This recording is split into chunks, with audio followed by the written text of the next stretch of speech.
4 வருஷத்துக்கு ஒரு முறை வரக்கூடிய மகா கும்பமேளாவை ட்ரெயினில் நம்ம ரிசர்வ் பண்ண டிக்கெட்லேயே மற்றவங்களாம் ஏறி நம்ம உரிமையை விட்டு கொடுத்து பயந்துட்டு போகாமல் இந்த மாதிரி ஜெய யாத்ராவில் ரொம்ப லக்ஸூரியஸாக ஸ்லீப்பர் கிளாஸில் புக் பண்ணி நான் போயிட்டுருக்கேன்.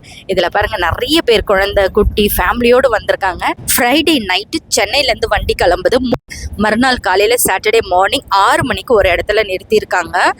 எங்கள் ரெஸ்ட் ரூம்ஸ் அவ்வளோ க்ளீனாக இருந்தது. காஃபி பால் செம்ம ஆசமாக இருந்துச்சு. காஃபி பிரேக்குக்கும் டிஃபனுக்கும் நடுவில் என்னடா ஒரு குட்டி தூக்கம் பாடலன்னு பார்த்தா ஒரே சத்தமாக இருக்கேன். நிமிந்து பார்த்தா நம்ம சகாக்கள் ஒரே வைப் பண்ணிட்டு இருந்தாங்க. எனக்கு ஒரு டவுட்டுங்க, காலையிலேருந்து ஈவினிங்குள்ளே இந்த வீடியோ எடுக்கிறதுக்குள்ளே நம்ம வண்டி நின்று ஒரு இடத்துக்கு போய் செக் பண்ணிட்டு வராங்க. நம்மளுக்கு முன்னாடி என்னதான் பண்ணுறாங்க அப்படின்னு பார்த்தா ரெஸ்ட் ரூம்ஸும் டிஃபனும் நம்மளுக்கு ஏற்ற மாதிரி இருக்கான்னு செக் பண்ணுறாங்கங்க. குழந்தைங்கள்லாம் ஏசி ஆஃப் பண்ணாமல் இருக்கவே நல்லா தூங்கிட்டு இருந்தாங்க. அப்படியே கண்ணை மூடி கண்ணை திறந்து பார்த்தா நம்ம ஹைதராபாத் இந்த இதுக்கே வந்துட்டோங்க. ஃபிலிம் சிட்டி, ராமோஜி ஃபிலிம் சிட்டிக்கே வந்துட்டோம். அப்புறம் மத்தியானம் ஒரு லஞ்சுக்கும் ஒரு நல்ல இடமா பார்த்து நிறுத்தினாங்க. ஸ்நாக்ஸும் ப்ரொவைட் பண்ணினாங்க. ஈவினிங் ஒரு கொஞ்சம் வெளியில் போய் அப்படி பார்த்தீங்கன்னா செம்ம சூப்பராக இருந்தது.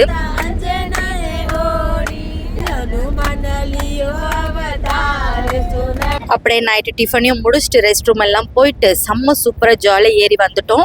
இந்த மாதிரி நீங்களும் லக்ஸூரியஸாக மகா கும்பமேளா மற்றதெல்லாம் பார்க்கணும். ஆன் ஸ்கிரீனில் தெரிய நம்பருக்கு கான்டாக்ட் பண்ணுங்கள்.